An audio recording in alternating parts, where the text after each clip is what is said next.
So believe it or not, the holiday season is upon us once again, and if you're anything like me, you're probably already getting asked by your mom or your wife or your husband what you might want as a gift. And this can be kind of hard to answer because I know personally when I want stuff as an adult, I usually just go buy it. So by the time the holidays roll around, I kind of already have most of the stuff that I really want. So for this list of gifts that I came up with 31 of them in total. I tried to pick things that I wouldn't mind having more of, things that I either go through because they're consumable or things that might wear out or things I just like to have extras of hanging around in my truck or the garage, wherever. And so I've broken these gifts into 3 different price brackets, 25 and under, 50 and under, and 100 and under. And let's go ahead and kick it off with the 25 and under category.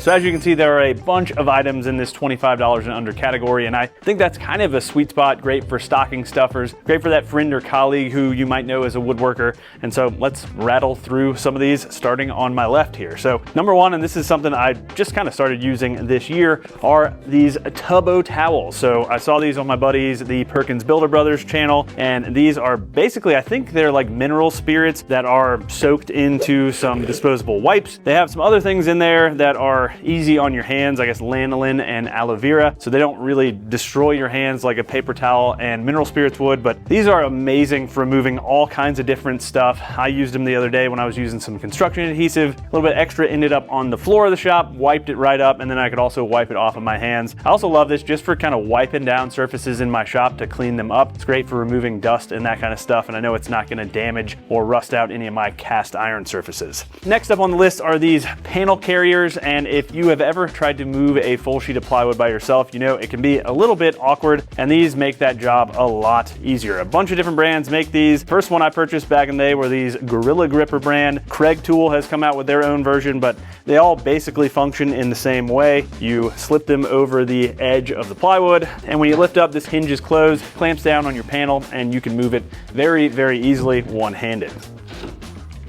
Next up are tape measures, and I don't think you can have enough tape measures. Seems like no matter how many I have, I'm always losing them and hunting around my shop for them. I think my favorite tape measure for woodworking is the classic Stanley Powerlock 12-foot. It's not too bulky if you compare it to something like a more construction style tape measure. This is a 16-footer. It's about half the width and also about half the length. I much prefer carrying these around the shop because usually most of the woodworking projects I'm working on are not going to be longer than 12 feet anyway.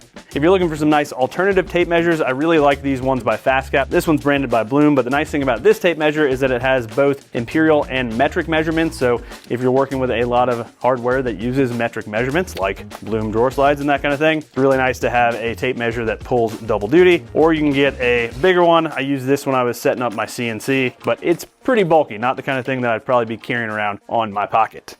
Next up on the list are these broad fix shims, and if you guys have been watching my recent videos, you've probably seen me using these things. I first saw these on my buddy Michael Alm's channel, and they are absolutely awesome around the shop, especially for installing drawer fronts and that kind of thing. It's basically a set of different spacers, comes with 6 different thicknesses. The ones I use the most are the 1/8 inch and the 16th inch spacers. I use them so much that I created a dedicated little storage container for them in one of my drawers on my assembly table.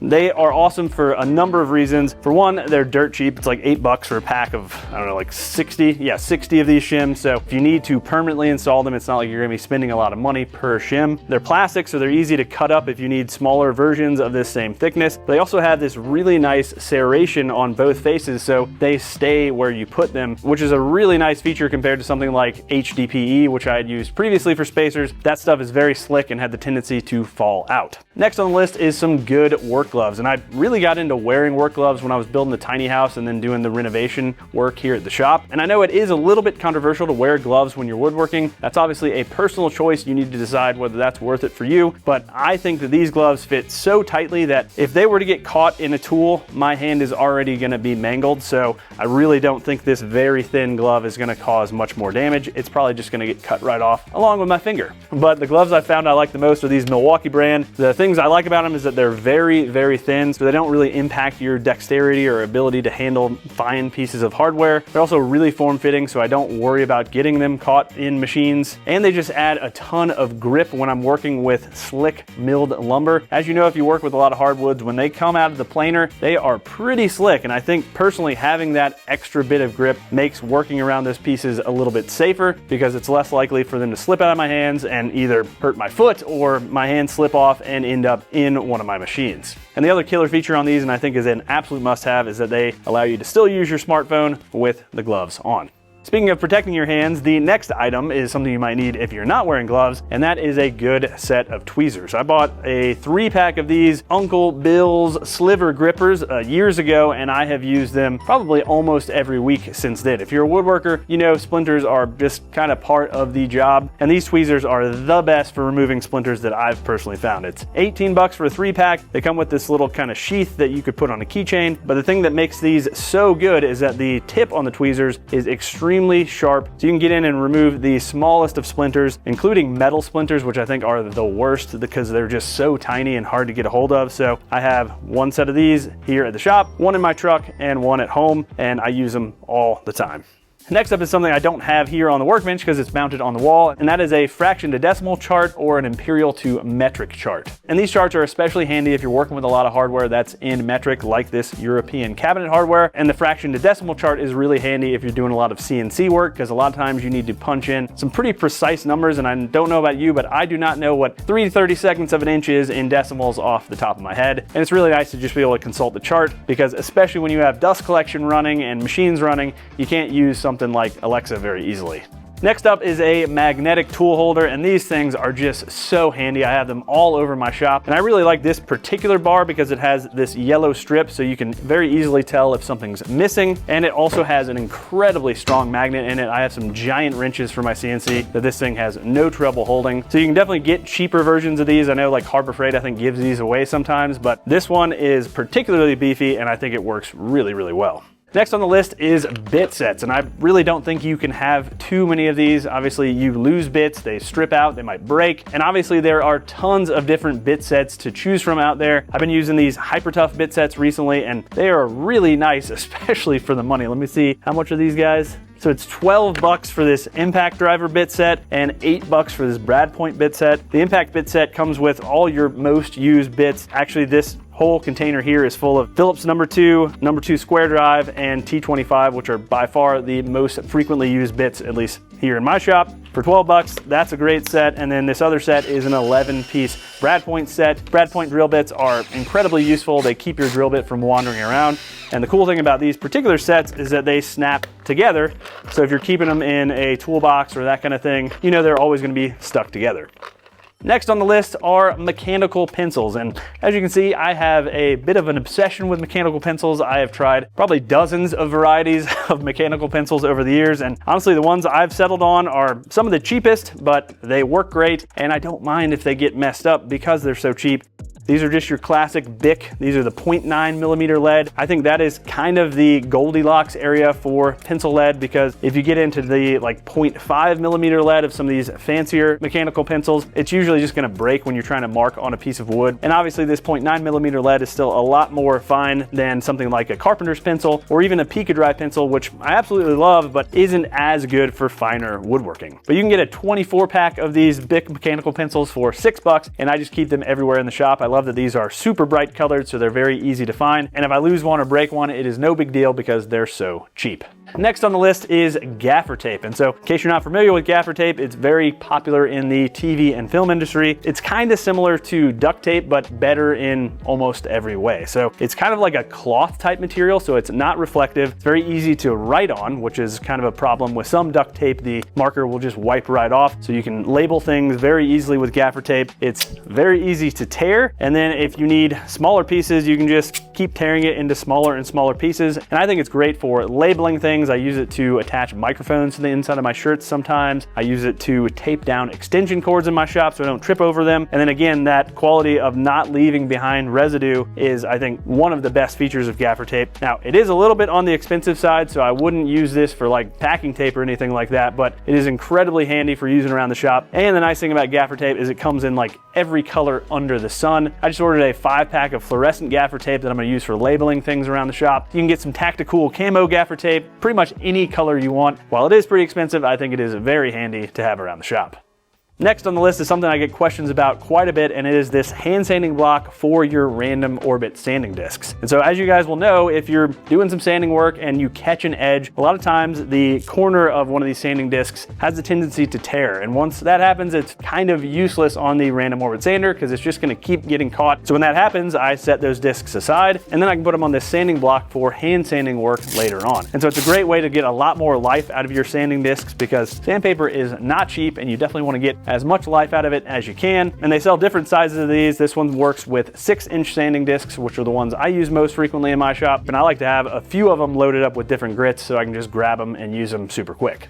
Next on the list is 2 different things for finishing work, and that is some disposable plastic cups, mixing cups, as well as plastic syringes. And so mixing cups are great for all kinds of finishing work. I use it when I'm diluting finishes, when I'm gonna be spraying them. I also use these for mixing up epoxy. These graduated plastic syringes are great if you're working with something like Rubio Monocoat, which has some of the worst packaging of any finish I've ever seen. I don't know why they package it like that because that stuff is like liquid gold with its pricing, and you usually don't need a ton of it. So using something like this graduated syringe will allow you to measure out exactly the amount you need without getting it all over the outside of the can. And honestly, I think these should be included with Rubio Monocoat because they are that essential, in my opinion, if you're using that finish. Next on the list are these Velcro kind of cable ties or zip ties. These are extremely handy for a ton of different stuff around the shop. Obviously, these are amazing for cable management, but they're also great for storing more awkward things like dowels or hot glue sticks. You can bundle them up and then open and close them very easily. It's a little easier than using something like a rubber band. And these are also obviously really useful if you're building furniture projects with any kind of electronics because you can use these to tidy up those cables and get a nice, clean, professional finished look. Next up is something I've been using quite a bit recently, and it is some silicone spray lubricant. So as you guys might have seen, I spent a couple years renovating this shop space, and over that time, a lot of my tools and equipment got covered in very fine dust, and so then a lot of my drawer slides and casters were not working as well as they should have been. And so all I needed to do to fix that was hit those with a few blasts of this silicone spray lubricant, and it is honestly pretty amazing how well this stuff works, especially on things like drawer slides and casters. It will bring them to life. The only thing you need to be careful about here is not to get this on any surface that you're going to be applying finish, because obviously since it has silicone in it, any kind of finish is not going to stick to it. And so if you get this on the surface of a project you're working on, it's going to be a pretty bad time. And then rounding out the 25 and under list are these dense rubber grout floats. And you might be wondering what the heck you would use these for in a shop environment. And I use these as push blocks for my jointer or my table saw if I'm doing dados. And I think these are so superior to the crappy little push blocks that come with a lot of the router table kits you might get. These are much thicker. They are super, super grippy. They're nice big handles, and I just absolutely love these things, especially if I'm working with larger material on the jointer. I want as much material between my fingers and those spinning blades of death as possible, and these rubber grout floats are awesome for that. So that wraps up the 25 and under category. So let's clear this off and take a look at the $50 and under category.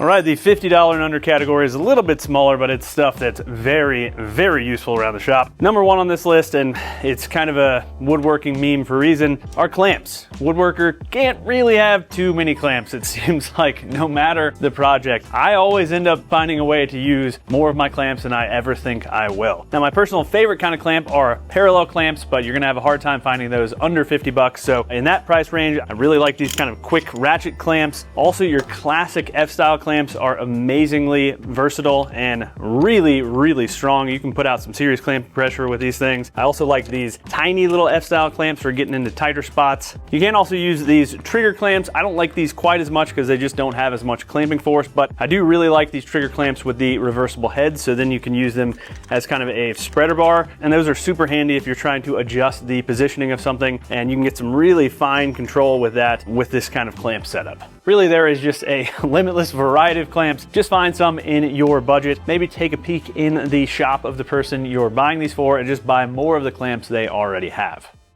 Next on the list is sandpaper, and I don't know about you guys, but buying sandpaper is one of the least fun things to buy for the shop because I personally hate sanding, but buying good quality sandpaper can really save you a ton of time. So if you're gonna buy some sandpaper for that woodworker in your life, go with something quality. I've heard great things about this 3M Extract sandpaper. This is a sample pack I got at Workbench Con last year. It's for a 5-inch sander, which I don't have here at the shop. I use a lot of Festool sandpaper, which is excellent quality, but moral of the story is there are a lot of great things at Harbor Freight, but their sandpaper is not one of them, so skip that and buy some good stuff. Next on the list are some tools that I put off buying for a number of years because I already have tons of hex keys around my shop, and I finally bit the bullet and picked up a couple sets, and I can see why people rave about these things. And the Allen keys I'm talking about are these Wera hex key sets. So these are available in both Imperial and Metric, and these are typically around that kind of $35 price point, so definitely pretty expensive for hex keys, but these things are just incredibly high quality, and they also have some really nice features for working with stripped out hex bolts. Like the edges of these Allen keys are actually concave, so they can fit into those stripped heads really well. The color coding is great. They come in a nice little case that's very portable, and I think any handy person in the world would not mind having another set of these in their toolbox. Next up are some good quality extension cords, and you'll notice my Velcro cable tie here holding this together nicely. Very handy. But I have definitely been guilty of using the same crappy extension cords year after year. Even when they're very obviously failing, they're taped together. And not only can that be dangerous, but it's also just kind of annoying because there are some really awesome features on higher end extension cords that just don't come on the lower end ones. One feature I absolutely love is having a light up end on the cord, so that way you know if your extension cord has gotten unplugged from the outlet, because there's nothing worse than working with a tool, it all of a sudden stopping working, and you don't know if the problem is with the tool or with the extension cord, and so that light up end is really nice. There's also a world of different jacket types, which impacts the flexibility of these extension cords, especially when it's cold. The jacket type also impacts whether it's oil and solvent resistant, so do a little research. This is, I think, a Yellow Jacket brand extension cord and works great. It's nice and beefy. I think this is rated at 15 amps, which is pretty good. Definitely don't get any of the real thin, spindly extension cords for workshop use because you're just going to end up tripping breakers constantly.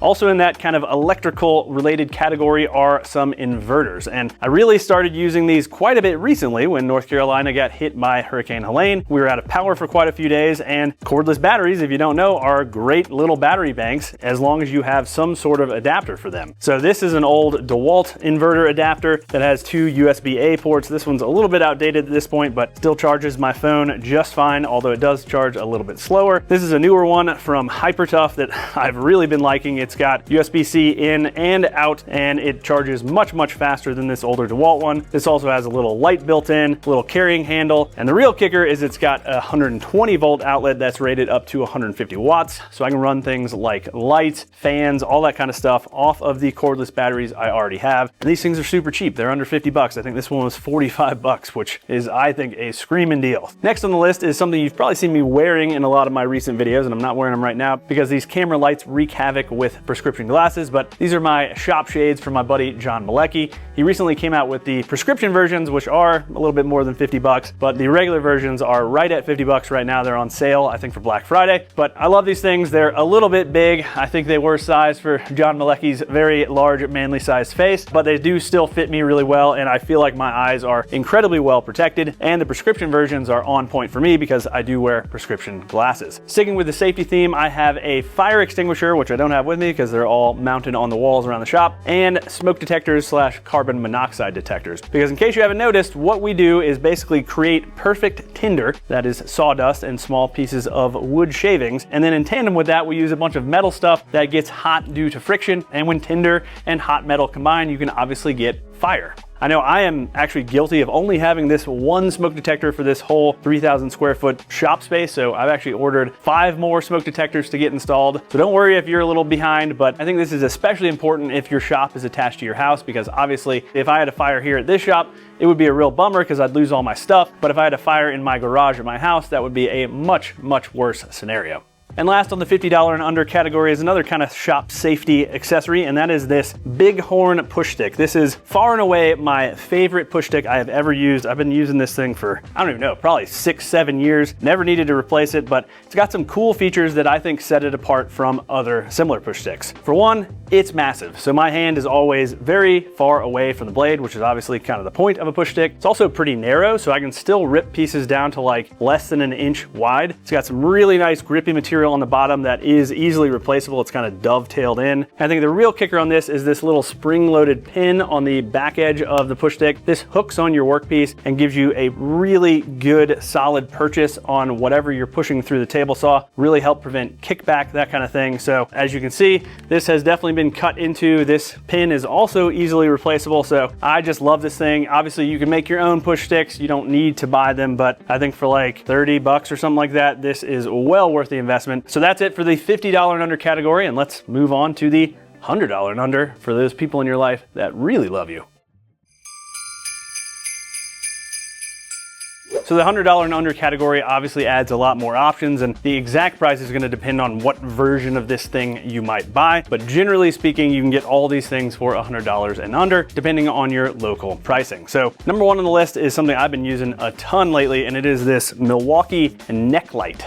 So this thing is super cool because typically I'm wearing a hat. I wear a hat almost every day because I sweat a lot, and the hat keeps the sweat from getting all on my face. But anyway, if I'm working in a darker area where I need some better visibility, if I'm doing some electrical work and the power's off, I would typically reach for a headlamp. But if you're wearing a hat, the bill of the hat gets in the way of the beam of the headlamp. Enter the neck light. So this thing is really cool because even if you're wearing a hat, you can adjust the light to point to exactly where you're working. It's very comfortable. It's super secure. It's not going to fall off if you're crawling around. And I think almost any handy person would love having something like this in their toolbox. It'd even be great for like walking your dog.